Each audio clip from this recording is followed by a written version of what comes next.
you all for being here tonight. I'm Tracy Altizer. I'm the Director of Development, and we're so grateful to have you all here, and we're excited about this opportunity to be able to talk about the Rescue Mission Recovery Program and the Pottery Studio in particular, and how that has impacted the recovery of so many of our participants. I want to introduce our our studio program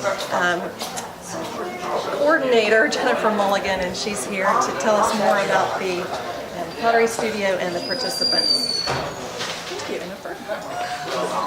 I've been at the Rescue Mission for 3 years now, and what my job is the coordinator of the art studio. I don't know. I run the Pottery Studio. That's what I do, and it's great. I get to teach. I get to teach the program participants, the people in the recovery program. What we have here today. These are pieces made by the Residential Recovery Program participants.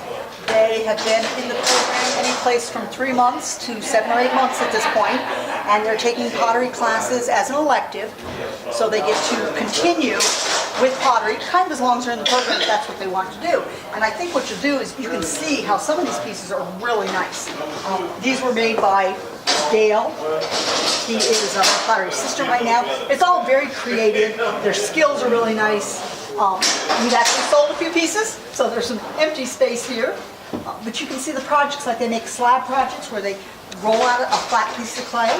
And then this one was where he put it on a fish mold and got the fish out of it. Or one of the other gentlemen did a motorcycle, something he's always liked, and now he'll have a memento that will last forever. So these are a little bit more of the advanced pieces. Over here, again, these were, this one over here was done by a graduate, Josh Lester, and this was done by John Moore, who was the third of our speakers today from the pottery program. You can see how creative that is. It's a Halloween theme that he did. And now, this whole group over here are the trays that the candidates made when they were in the candidate program at Jubilee Acres, which is a cabin retreat that the mission owns in Roanoke County. And at the beginning of their programs, they go up there for 3 weeks, get settled in, they bond together as a group. It removes them from all sorts of temptations like smoking and running around in downtown Roanoke. So we give them 3 weeks there to decide if they want to be in our program, and we think it will help them. While they're up there, they make these trays which somehow tie into their time up there. They could put a saying, a Bible quote on it.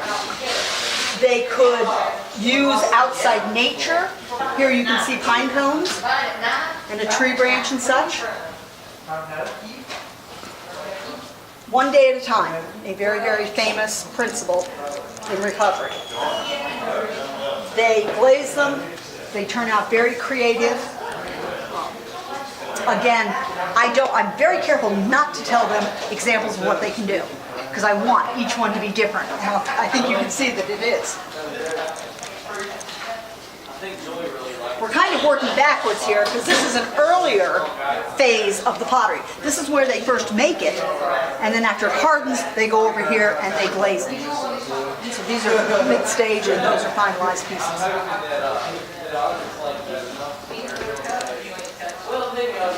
The rest of the stuff we have on display here is pottery that I've made.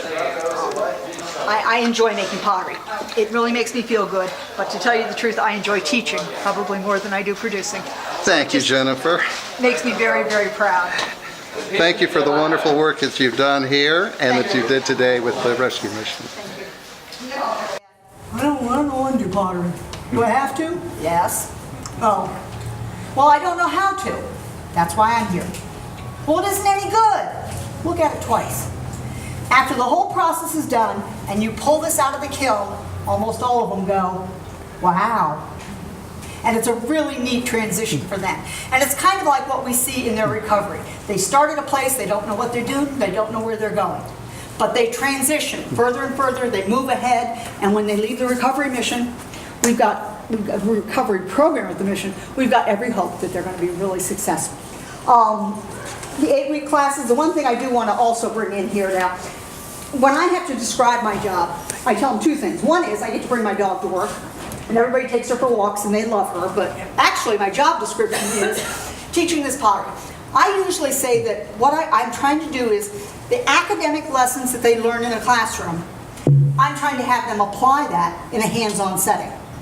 So they go into a classroom and they learn anger management. They come into the pottery studio, and if they're angry, they can't make a pot. But they can slam clay for a while, and then come back, and they're recentered, and they can make a pot. So you've got anger management, you've got letting go. Short story, I had 2 guys in there, one of them made a mistake and ruined the other's bowl. So Carl kept saying, I'm sorry, I didn't mean to do that, I'm so sorry. And John kept saying, it's okay, it's okay. And Carl said, I'm sorry, and John said, it's okay. So finally I said, stop. Did you do it on purpose? Carl said, no. Did you apologize? Yes. John, did you accept his apology? Yes. Okay, let it go. Now it's time to move forward. I don't know about you guys, but I'd be apologizing for the next 6 weeks. So no, you have to learn to let go of the problems as well as the good things. And with clay, you end up letting go. My favorite saying in the whole world, perfection is the enemy of excellence. You make a pot, and it's good, and then it's really, ooh, wow, this is an excellent pot. But I can make it perfect. You give it one more pull, and what happens? Gentlemen? Door stops. It goes flat, and it becomes a doorstop. So you don't have to make it perfect. You stop at excellent and say, this is really cool. Perfection is the enemy of excellence. It's important they learn to ask for help.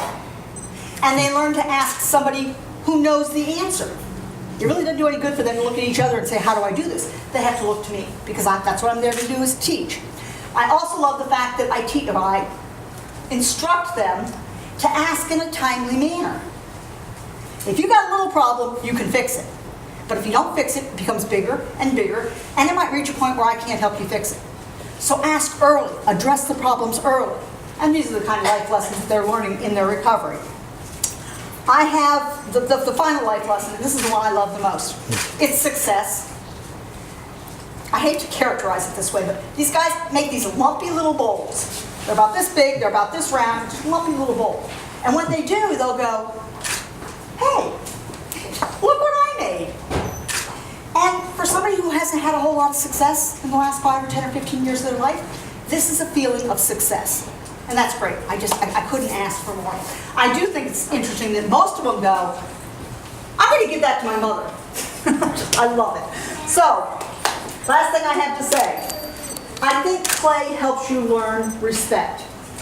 You learn not just respect for yourself, but it shows in your respect for the staff, in your respect for the other program participants, and you have to respect the clay.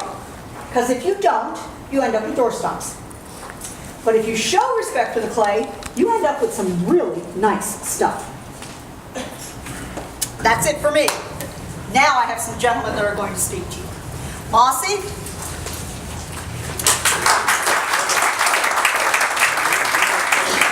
Mossy's in phase 2 of his program, doing a wonderful job. He's going to talk to you, and I'm going to do a show and tell here.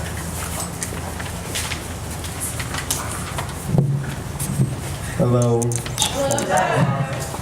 My name is Mossy Coleman. But to start with, I'm 40 years old, recovering addict and alcoholic who has begun to get some solid footing at last. I think I'm a fun-loving and outgoing, positive person who loves to smile. Although I don't consider myself a religious person, I am a God-fearing Christian. I'm very spiritual, and I try to help others build their faith. A little background on me. My parents, Doris and Alvin Coleman, divorced when I was 3. When I was 5, my mother had my sister, Ann Williams, and my sister had 2 daughters, Tamari and Imani Campbell. I saw my father for the first time when I was 8, drowning in a swimming pool. He saved my life. The next time I saw him, I was 10, and I got hit by a car. The third time I seen my father, I was 13, and I seen him get shot in front of me. My childhood was equally good and bad. My mother was abusive, and my grandmother spoiled me. My grandmother was a missionary who loved the Lord. Although my mother and I had made amends, I still carry the memories. I remember attending church whenever we visited my grandmother. I was 12 when I accepted Jesus as my personal Savior. Today I know that I can't do nothing without Him. As y'all can probably hear in my voice, I'm not comfortable with speaking in public, but it helps with being open-minded and is a part of my recovery. Dealing with pottery provides many life lessons, as you heard Ms. Jennifer said. It helps me focus and center, and it helps me with asking for help.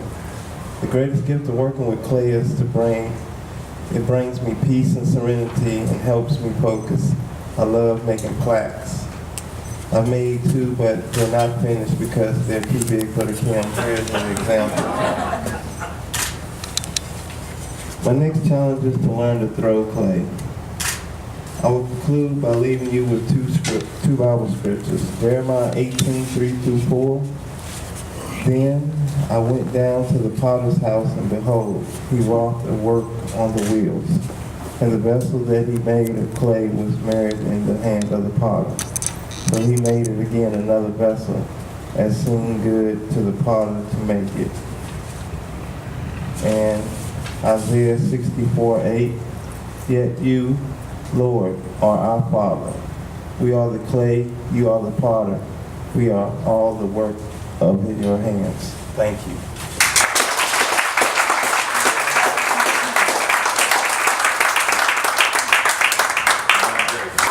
I don't want to embarrass Mossy, but in the last 48 hours, he's come from here to here, and I'm very proud of him. Very proud. Talk to you. Dale, I'm going to preempt what he's going to say, one thing he's going to say, which is he's my assistant in the pottery studio. He does a whole lot of work. He does a lot keeping me centered, and I really appreciate it. Dale, come on up and share your story.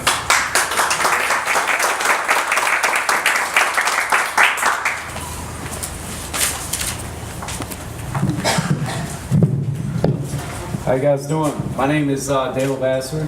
I was born here in Roanoke, Virginia, Vernon Memorial Hospital in 1978, 37 years old. I come from a middle-class family, and actually drugs and alcohol is not part of my story as far as the family life goes. I come from a family full of abuse, mental and physical abuse. My mom died when I was 6 months old. She killed herself. I was raised by my father and my stepmother, and life was hard.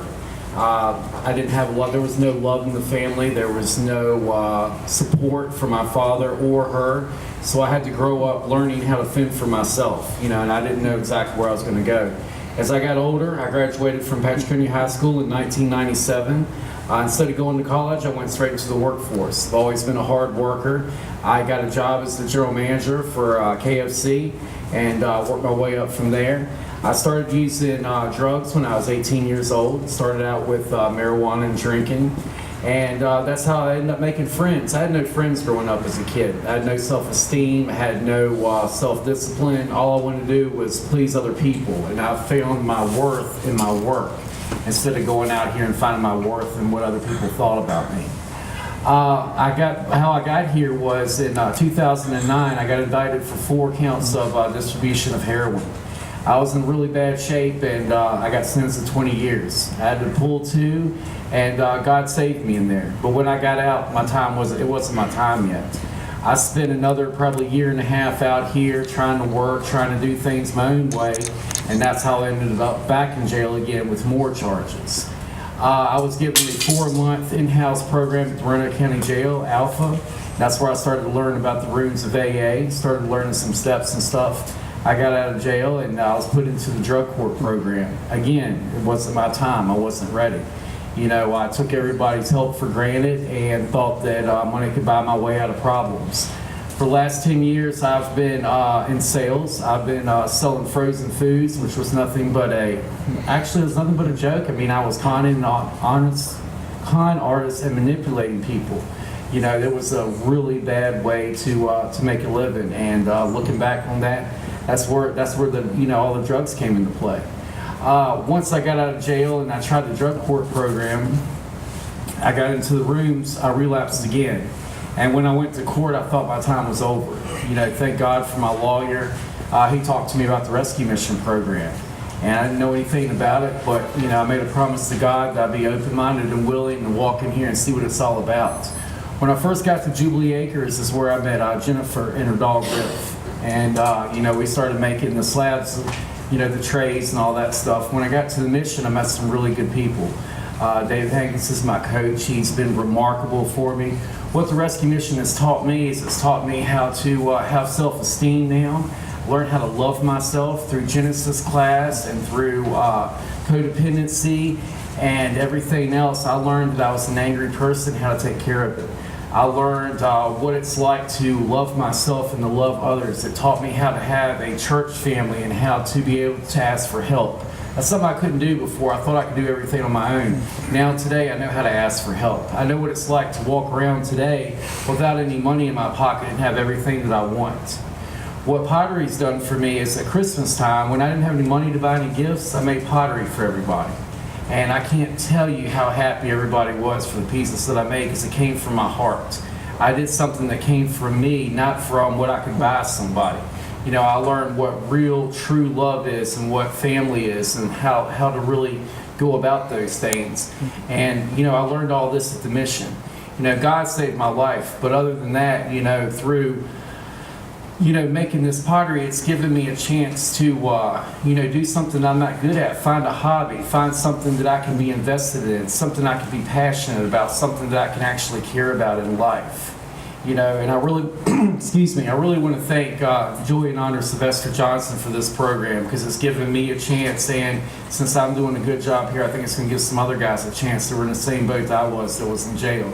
And I really appreciate this opportunity, and I want to thank God and the Rescue Mission for everything it's given me. Thank you.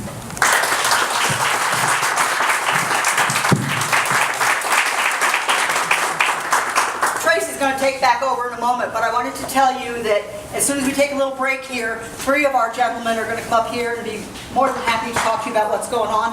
I don't want to forget Wes, who's on the wheel demonstrating for you. You've been a pottery student for what, 2 months, 3? Yes, ma'am. And he's doing a great job. Otis is there to answer questions because as much as Wes wants to, if he starts answering questions, he'll have to stop potting. So he pots, he talks, the rest of them will be up here. We have 5 of them with us here today, and they've been sharing their stories. And I'm going to introduce one of them right now and have him come up and share his story. Okay, ladies and gentlemen, can I have your attention, please? We still have one more person to share his story with us. So, John, would you come up here?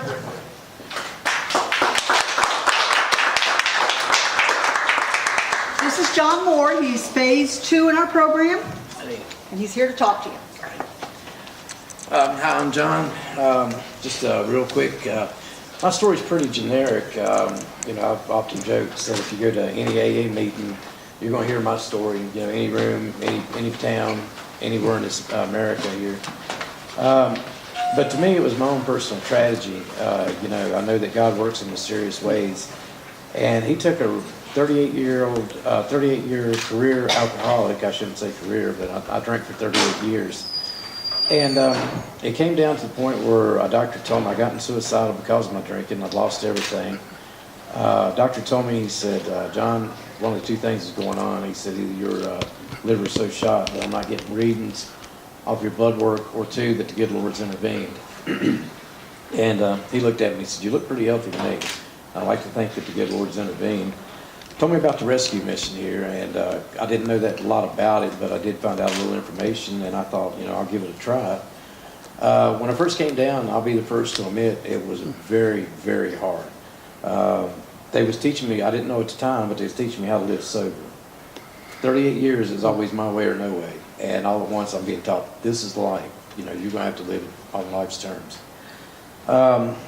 More than once I about walked out. I was about ready to say the heck with it, but I just kept feeling this nudging, and I know now that it was God, kind of poking me and saying, you're where you need to be at. I'm not giving you another chance. I'm tired of saving your butt. And with it, I've learned a lot of patience. With staff members, I've learned, how to live sober, basically. With Jennifer in the pottery studio, it's taught me mainly patience. Because I guess being an alcoholic, I understand it's part of my disease. You want everything 10 minutes ago. You don't want to wait for nothing. And with this, it's really taught me patience. Plus, I'm getting ready to celebrate 16 months sobriety, which I couldn't have done that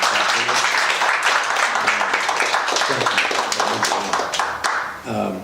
the rescue mission, AA, and God, you know, three best things ever happened to me. And I strongly recommend this program for anyone out there who's suffering from any kind of addiction. It's going to be the hardest thing you'll ever do, but it's worth it. And with that, I'd like to thank Miss Joy, I'd like to thank Anders, and also I'd like to thank everyone who believed in me, because I gave up on my own self. And I'm hoping to get back to school this fall. I'm going to pursue a degree in paralegal, which is something I never thought I would do, but just I just want to thank everybody for the chance and coming out, and I appreciate everything. Thank you.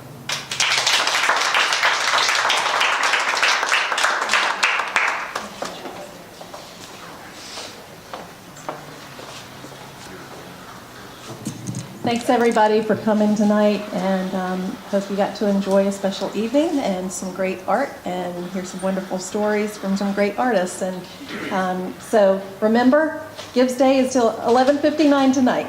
Thanks a lot.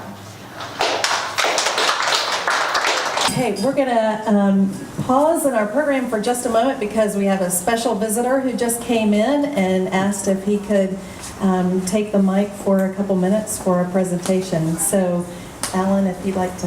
This is Alan Rock from the Foundation for Roanoke Valley.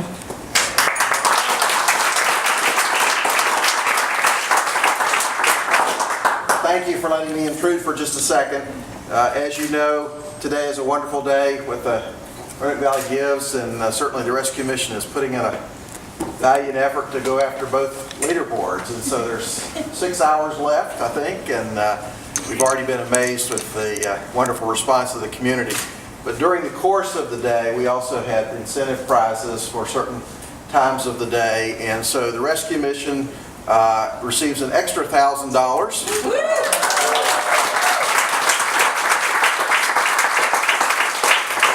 This represents the 12 noon to 1 p.m. most dollars raised.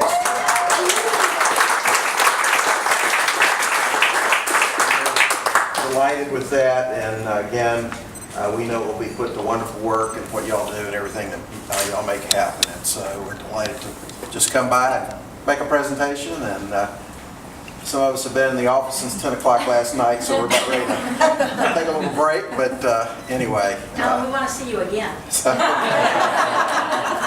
I do know there are some organizations that are really gearing up for a big push, so we'll see what happens at the end here. But anyway, again, thank you for everything, what the mission does and what it means to the community. And so it's just fun to be here.